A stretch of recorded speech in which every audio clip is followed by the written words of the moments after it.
राहुल नाम का लड़का एक लड़की से प्यार करता है। प्यार इतना अटूट है कि दोनों में कस्में वादे खाए गए हैं और दोनों में एक फैसला लिया गया है कि जब तक हमारी शादी नहीं होगी हम दोनों केवल आपस में बातें ही किया करेंगे और हम इस रिश्ते को आगे नहीं बढ़ाएंगे। दोस्तों, दोनों लड़के लड़की अपने घर वालों से बात करते हैं, लेकिन लड़के के घर वालों को कोई ऐतराज़ नहीं होता, लेकिन लड़की के घर वाले साफ मना कर देते हैं लड़की से और कहते हैं कि तुम्हारी हिम्मत कैसे हुई उस गरीब और फटीचर लड़के का रिश्ता तुम अपने लिए लेकर मेरे सामने खड़ी हो। लड़की के पिता के ये लफ्ज़ होते हैं। इन सारी बातों को वो लड़की राहुल को बताती है जिससे प्यार करती है। तो राहुल हंसते हुए कहता है कि तुम देखना, मैं तुम्हारे पिताजी को मनाने में कामयाब हो जाऊंगा और कल ही मैं तुम्हारे पिताजी से बातचीत करूंगा। दोस्तों, जब वो राहुल अपने ससुर जी के पास जाता है और ससुर जी के पास कई लोग गांव के बैठे होते हैं, क्योंकि आपने देखा है कि गांव में एक ऐसा माहौल होता है कि सभी लोग इकट्ठा बैठकर आपस में बातचीत किया करते हैं।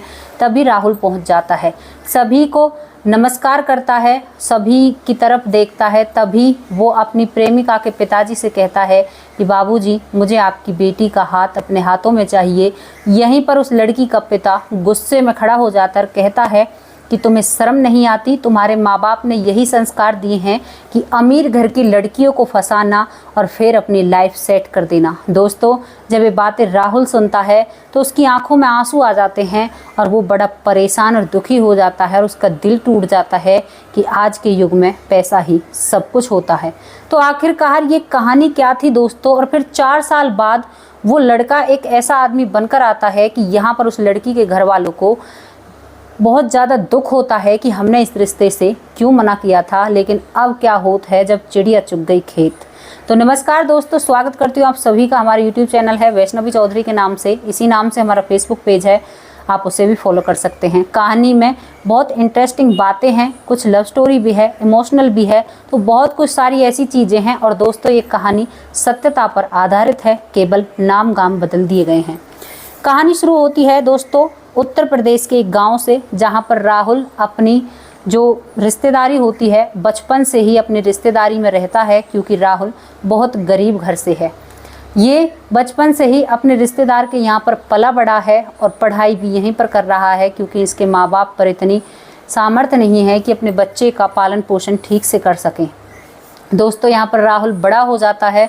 बड़ा होने के बाद जिस गांव में राहुल रह रहा है उसी गांव में एक लड़की रहती है जिसका नाम सोनिया होता है। अब सोनिया राहुल बचपन से ही साथ रहे हैं, तो एक दूसरे की हर चीज़ वो जानते हैं और एक दूसरे के साथ उनकी बचपन में तो दोस्ती थी, लेकिन अब बड़े होते होते दोनों में एक दूसरे में प्यार हो जाता है। दोस्तों, प्यार हो जाता है, बचपन का प्यार होता है, बहुत सारा वक्त निकल जाता है। अब ये दोनों जवान अवस्था में पहुंच जाते हैं और आपस में एक डिसाइड करते हैं दोनों जने कि तू अपने घर बात कर रिश्ते की और मैं अपने घर बात करूंगा। राहुल कहता है इस सोनिया से, क्योंकि राहुल नहीं चाहता है कि वो शादी से पहले कुछ गलत करे या कोई ऐसी चीज़ सामने आए, और वो इस रिश्ते को अब समाज से छुपाना नहीं चाहता है। वो सोनिया को अपनी पत्नी के रूप में देखना चाहता है। दोस्तों, आज के युग में अगर इतना समझदार लड़का है तो समझदारी तो उस लड़के में बहुत है, वरना ऐसे लड़के बहुत कम मिलते हैं।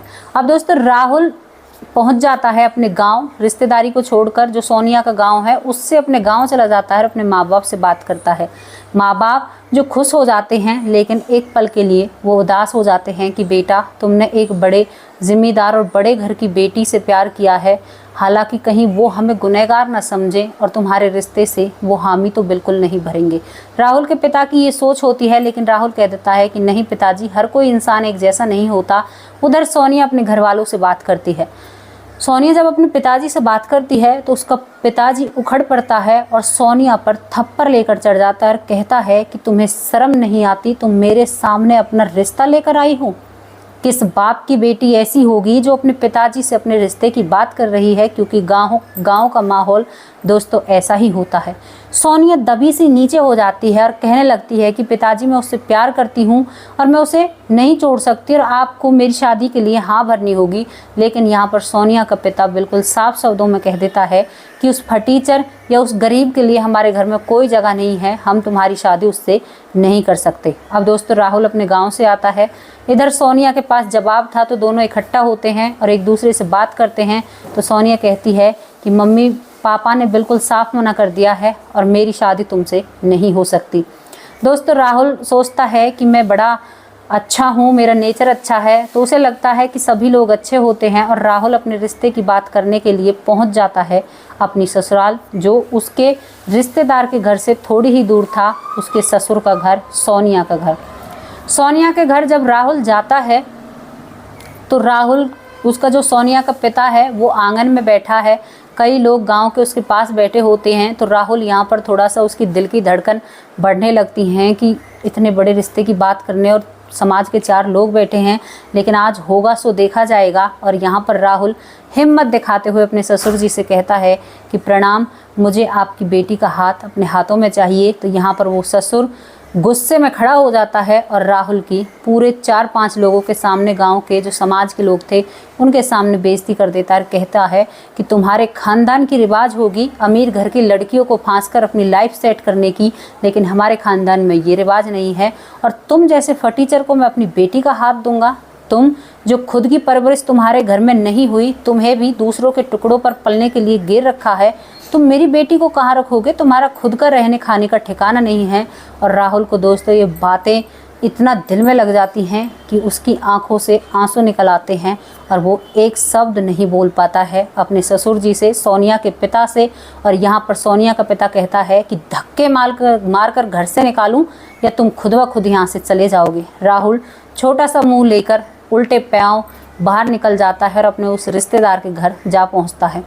जब रिश्तेदारों को ये बातें बताता है तो रिश्तेदार भी गुस्से में आते हैं, लेकिन अब कर क्या सकते हैं कि भाई बेटी वाले जहाँ पर उनका मन करेगा वो अपना रिश्ता वहाँ पर करेंगे, क्यों भाई ऐसे थोड़े ही किसी के कहने पर अपनी बेटी को दे देंगे। अब राहुल, उसका दिल उदास हो जाता है, टूट जाता है। अब वो अपने गांव पहुंच जाता है। उसके माँ बाप सुनते हैं तो वो भी कहते हैं कि बेटा हमें तो पता था यही होना है। और वहाँ पर एक बहुत बुरा समय आ जाता है दोस्तों। राहुल हमेशा सोनिया के ख्यालों में खोया रहता, लेकिन राहुल ने इन सब चीज़ों में एक चीज़ बहुत जिस पर ध्यान दिया था कि ज़िंदगी जीने के लिए ना पैसा ही सब कुछ होता है, किसी का दिल या किसी की सादगी नहीं देखी जाती। दोस्तों राहुल अब दिन रात सोचता है और उसे कुछ भी दिखाई नहीं देता और राहुल अब एक कमरे में बंद होकर पढ़ाई करने लगता है, क्योंकि उसे एक बड़ा आदमी बनना है। अब दोस्तों उधर सोनिया पर मार पड़ती है, सोनिया को भला बुरा सुनाया जाता है। सोनिया का पिता कहता है जब तुमसे मैंने मना कर दिया था तो तुम क्यों इस लड़के को दोबारा मेरे घर लेकर आई, समाज के लोग क्या कहेंगे।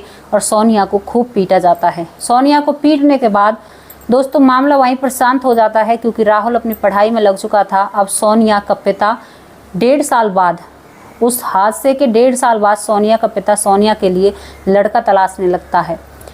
आसपास लड़का ढूंढा जाता है तो दोस्तों एक लड़का मिलता है जो सरकारी नौकरी कर रहा है। तो यहाँ पर सोनिया का पिता कहता है कि देख बेटी, ये सरकारी नौकर है, इनके घर गाड़ी बंगला सब कुछ है, तुम्हें किसी भी चीज़ की कोई परेशानी नहीं रहेगी और तुम वहाँ पर बहुत खुश रहोगी।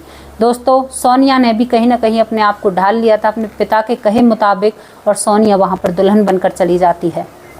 सोनिया जब वहाँ पर दुल्हन बनकर जाती है तो जो सोनिया का सरकारी नौकर पति बना है वो अक्सर सोनिया से उखड़ा उखड़ा सा रहता है, कभी कभी उसके पास आता है, लेकिन सोनिया को वो वक्त नहीं देता। नौकरी करता है, नौकरी के पर्पज़ से 10-10 दिन घर से बाहर रहता है और सोनिया यहाँ पर परेशान रहती है। वो अपने माँ बाप से भी शिकायत करती है तो बाप ये कहकर चुप कर देता है कि तुम्हें अपना घर नहीं बसाना। अब सोनिया बहुत परेशान हो जाती है, क्योंकि दोस्तों वो जो सरकारी नौकर पति था वो कभी भी सोनिया का हालचाल नहीं पूछा करता था, एक पत्नी की तरह उसे कभी भी ट्रीट नहीं किया करता और सोनिया अकेले में बहुत रोया करती।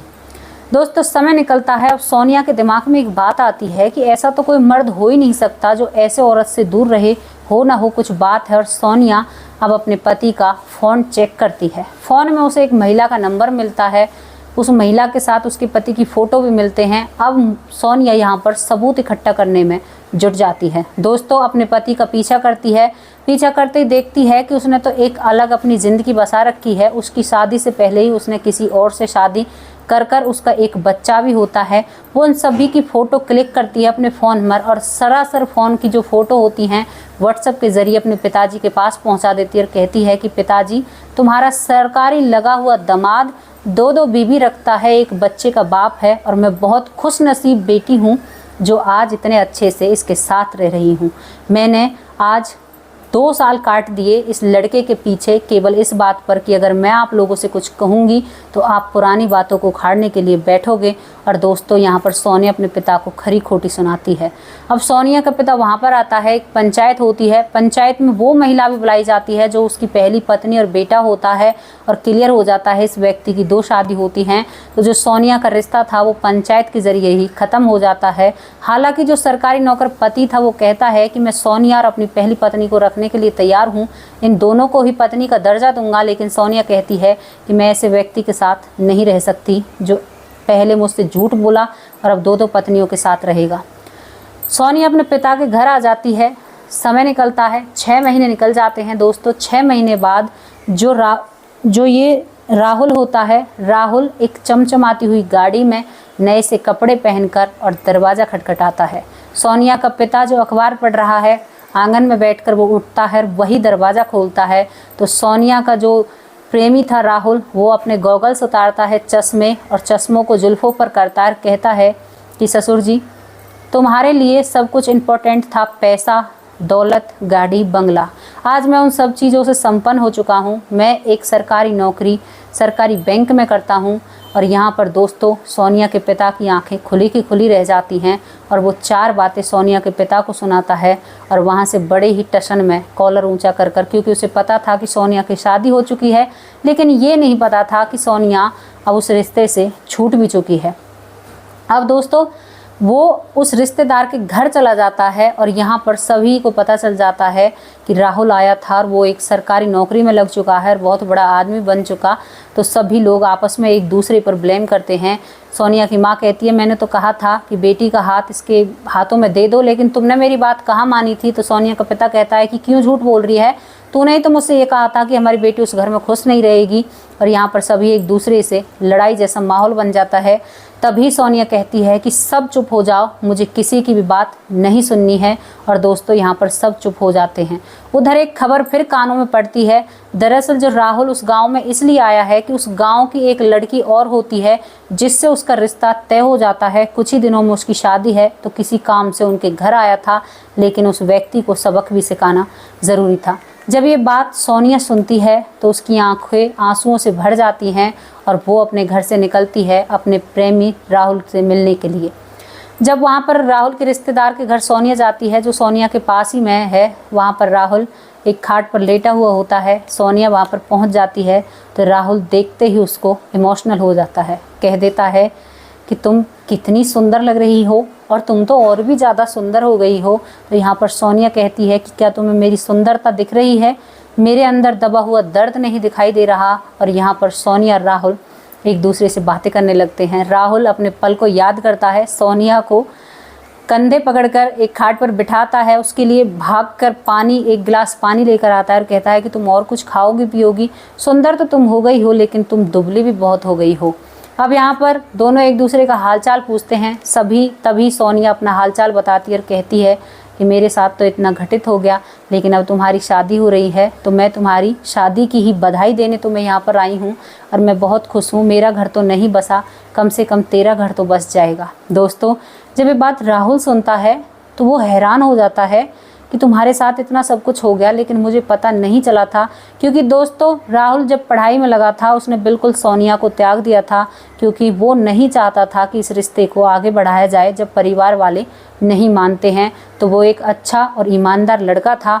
अब यहाँ पर राहुल तुरंत अपने पिता के पास फ़ोन घुमाता है और कहता है कि पिताजी मेरी शादी तो उसी टाइम पर होगी, लेकिन मैं उस लड़की से शादी नहीं करूंगा जिस लड़की से आप लोगों ने शादी तय की है। मैं अपनी पसंद की लड़की से शादी तय करूंगा।